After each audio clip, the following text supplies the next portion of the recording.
এই 3 মাসের ঘটনা, তো 3 মাসের জন্য প্রস্তুত হবে, 3 মাসের মধ্যে প্রস্তুতি নেবে, যাতে ওই যে দিন নির্বাচনের দিন গণভোটটা সুন্দরভাবে হয়, বিপুলভাবে হয়। শুধু সুন্দর হলে হবে না, বিপুলভাবে হতে হবে।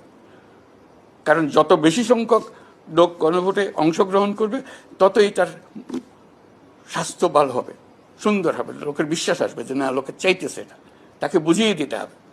এবং নির্বাচনের দিন, গণভোটের দিন এই লম্বা ফিরিস্তি পড়ার সময় হবে না, তখন আগের থেকে তাকে পড়াবে, ভাই আগে পড়ে আসেন, আপনি ওই দিন আর সময় পাবেন না পড়ার, মন ঠিক করে আসেন, হাতে দেবেন না হাতে দেবেন, হাতে দিলে এগুলো সব জিনিস আপনি পাবেন। আপনি বলছেন আমি চাই এবং সেটা করতে বাধ্য। নাতে বললে আপনি চান না, তাহলে আপনি একজন নাগরিক, আপনি চান না, কেউ জোর করে আপনাকে দেবে না।